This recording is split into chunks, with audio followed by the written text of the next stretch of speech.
Hi everyone, thank you so much for tuning in to Vibrating Minds. This is clearly stated. I told you guys that I wasn't doing as many videos anymore just because I feel that whatever content I'm bringing to you is going to be part of my own personal work, which I'm hoping may assist anybody else that might need some help with doing whatever it is that they're doing within their lives. But just so you all know, I am doing so-so. Ups, downs. I've been doing a lot of shadow work.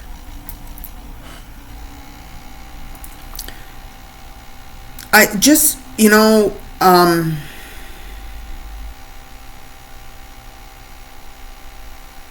healing is, it's painful. And it's painful because it's at different layers and different levels. And based on where we're at, because we're all at different levels in our own lives, right? We're all doing our own work. Or at least we're hoping that everyone's doing their own personal work. Working with your shadows is difficult because those shadows force you to look at scenes or events or situations or circumstances that you don't want to go back to. But it's critically important that you do. And why? Because you have to sit with the pain to understand the gain. You have to sit with the pain to be able to dissect how you got to where you're at right now. But the difference now is that when you're looking at that pain, you're not absorbing it anymore. You're observing it. Huge difference. And I am learning very much to observe my lineal pain, which is the one that most of my shadow work is being done in, my lineage, because there's a lot of trauma and toxicity in my lineage, a lot of addiction, psychopathy, alcoholism, trauma, a lot of trauma. So when you understand that, don't carry the trauma you don't own. Just understand that that trauma was put in your path because that's part of what you need to clear as your purpose of being here.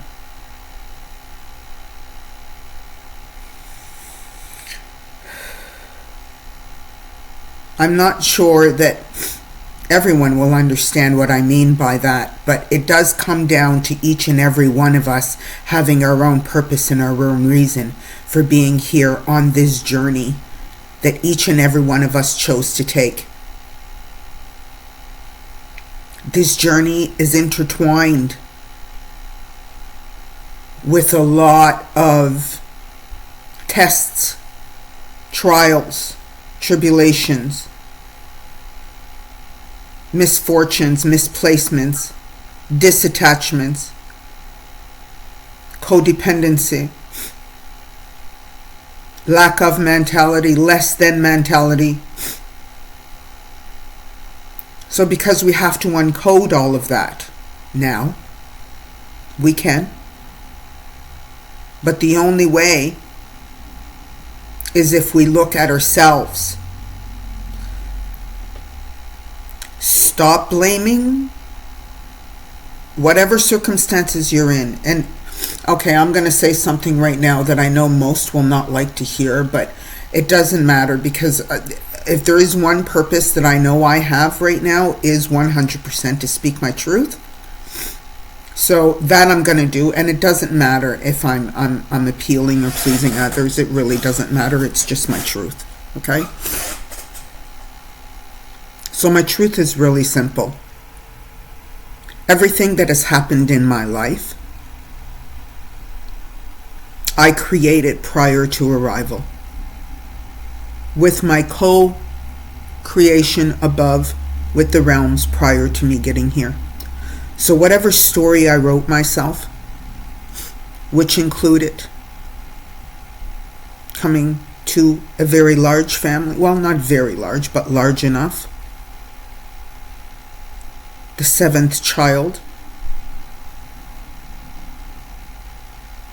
of a largely family that didn't even want children at all. I'm number 7, and apparently I'm the only one that was wanted.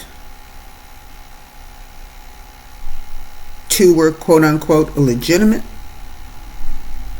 and the rest of us were just a pile of mess, until apparently they got to me and I was the one they apparently wanted.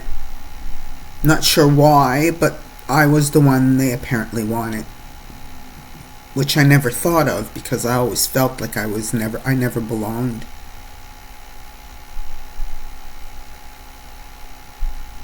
At the age of 10, I lost my oldest brother to a car accident, which was extremely confusing. Seeing how everyone else reacted in my family over it, I was very confused. There was a story that was told to me during that time. It was a family friend.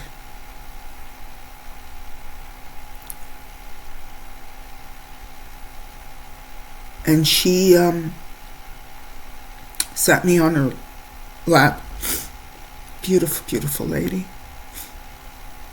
And told me the story of God has a garden up in heaven. It's the most beautiful story, honestly. It really was for a 10-year-old. Give you an understanding of death a little bit better. It's these people they put in your pathway, right? Along the way, along your life.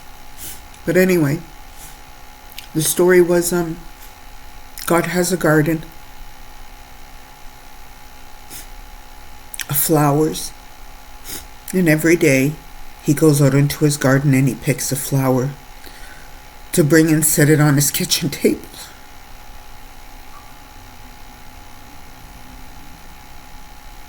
And every flower in his garden has a name. And it just so happened that Johnny, my older brother, was so special that God went and cut his flower to come and sit at the kitchen table with him. And I thought that was so beautiful. A year later, my grandfather, who wasn't my real biological grandfather, but he was the only grandfather I knew, Howard, and I was at the hospital. Ironically, when my brother Johnny died, my parents wouldn't let me go to the hospital, but for some reason, for Howard, they did.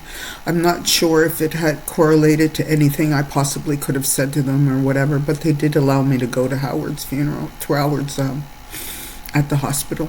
So I literally, my grandfather died holding my hand. I seen him elevate.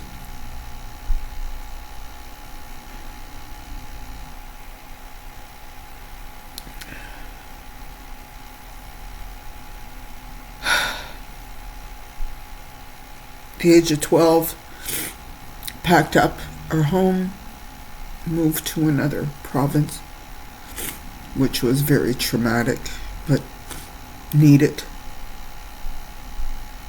to change the course of our life, which needed to be done. It absolutely needed to be done. She got sick on the Sunday and died on the Friday.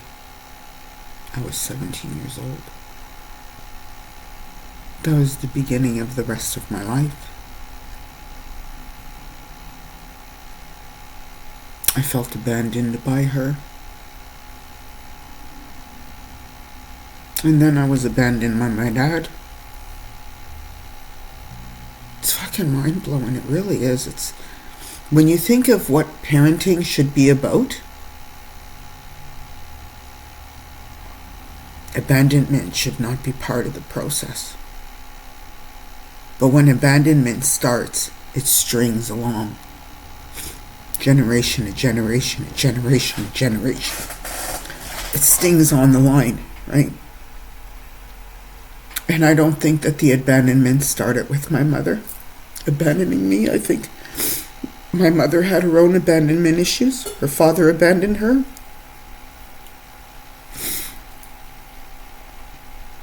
Who I'm really not even sure. I've got different stories and whatnot, but whatever the story is, my mother also was abandoned. Therefore, she felt she could abandon her. She felt like to just carry on that abandonment. Because I do believe that we create our own story, and we choose when we come, and we choose when we go. We're responsible for everything that goes on in our world. So I co-created this storyline that I'm under. So it's quite fascinating when I think about it, because I've had a brother commit suicide at 49, a nephew at 27, I believe, and then my sister at 60. They all hung themselves.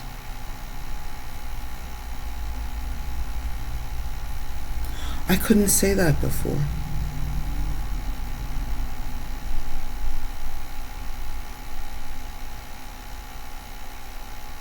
Now that I've learned to observe instead of absorb, it's got a whole new meaning.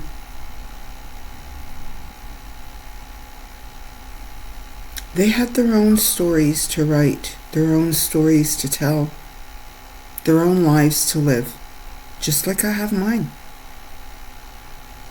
We're just all intertwined.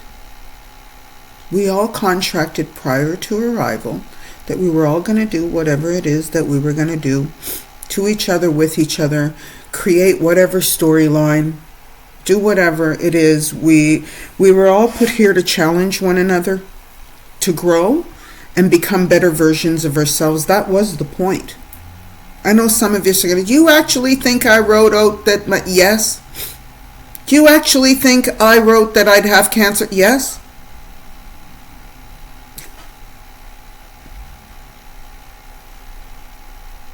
Everything in your life aligned exactly the way you wanted it to. And it's going to continue doing that.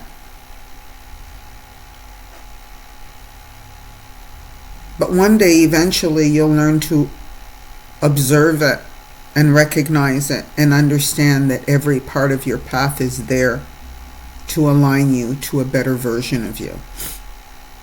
So whatever it is, if it's death, child death, parent death, sister death, brother death, partner death, whatever, death is loss, loss is loss, and you know what? Yin yang, right? There's good, there's bad. When I sit and I think and I realize that I wrote out my story exactly the way I needed it to play out, it gives me a whole new version of me. So yes, working with my shadows, that's where I'm at. Some days are better than others, for sure. Until next time, thanks for tuning in to Vibrating Minds. I'm clearly stated. Take care. Bye now.